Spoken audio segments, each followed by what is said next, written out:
Hello everyone, my name is Lucy Guzman. So today I'm going to be discussing and presenting on the articles devoid of content and pipes punctuation. I'm going to go ahead and get started with the first slide, which is the main argument of the articles.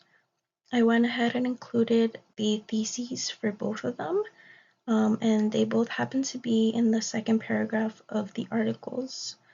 The main argument of devoid of content is that students are struggling to write clear and coherent sentences because they are not being taught the structural aspects of language, but instead focusing on the content.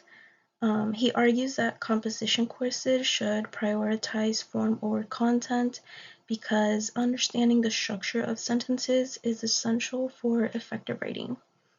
As for pipes punctuation, the main argument is that direct teaching of punctuation can significantly improve students' historical thinking and the quality of their written arguments.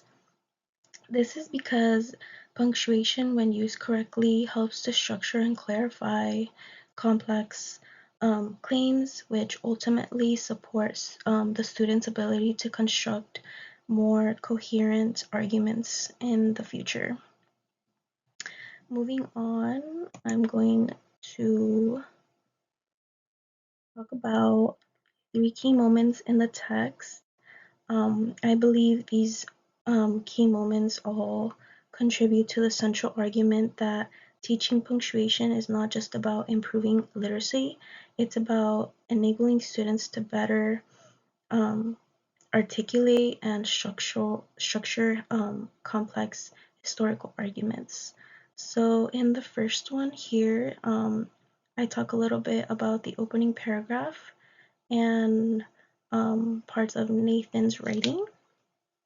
Here, I believe the author highlights the deficiencies in punctuation and how they may reflect deeper issues in students' historical thinking. In this case, Nate's inability to structure his sentences correctly is used as an example of how poor punctuation impacts the clarity of historical arguments. The passage highlights how punctuation is not just a literacy issue, but how it's connected with how well students can form complex claims. This is important because it sets up the argument that punctuation isn't just an added skill, but it is essential to the logical structuring of historical thought and analysis. In the second one, I believe the author highlights how Richard Pipes' use of punctuation helps to structure complex claim and arguments. Pipes' use of punctuation allows him to introduce a complex claim in a clear and readable way that essentially helps readers to follow the logic of the arguments. And this observation by the author leads to the intervention where students are taught how to craft signpost sentences using similar punctuation strategies. And lastly, here the teaching punctuation at first attempt. Um, the author describes the intervention where students were explicitly taught how to use punctuation to structure complex arguments. And by using Pipes' work as a model, students were shown how punctuation, specifically colons, would help in constructing clear and complex claims. And this moment highlights how teaching punctuation directly can influence the clarity and structure of students' arguments. So moving on, this is the specific quote that I decided to talk about. I chose this quote because it highlights the central argument of the essay in the article devoid of content, and it's focusing on it's highlights the central argument of the essay, which is that focusing on content, um, basically ideas or themes, distracts students from understanding structure and form of language. In this specific quote, I believe Stanley argues that without understanding and learning the forms that organize the content, students will continue to struggle to use language effectively, and this reduces the writing to basically a spewing of common arguments. So this quote emphasizes his thesis that the focus of a writing course should not just be on what they're saying, but how they're saying it. So this is why I chose this quote. Moving on to the last slide here, this is the quote that I decided to talk about because of the rhetorical and grammatical features. In this section of the text, I believe the use of the semicolon in the sentence acts as a bridge between two closely related ideas.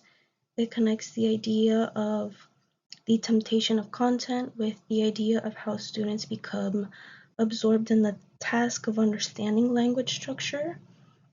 Here, I believe the semicolon creates a subtle pause that allows us, the readers, to reflect on the first part of the idea before moving on to the second.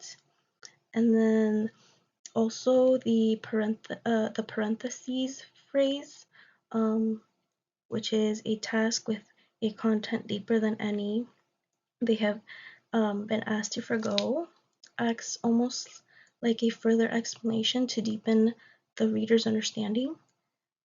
This structure here highlights that the task itself holds on to its own rich and deep content, and I believe this helps to reinforce the argument that focusing on form is intellectually rewarding, even though it involves no content.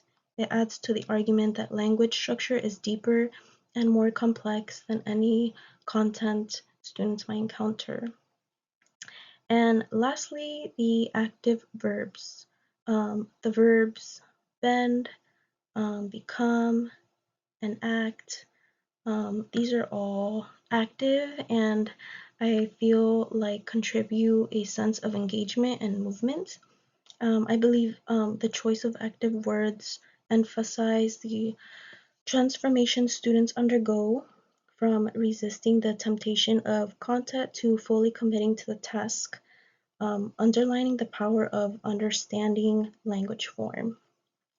Together, all these grammatical features help to structure the idea that the work of understanding language is more deep and rewarding than the temptation of content.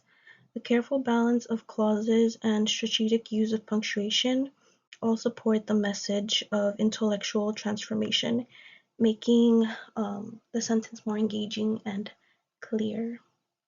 So that is the end of my presentation. Thank you so much for listening. Bye-bye.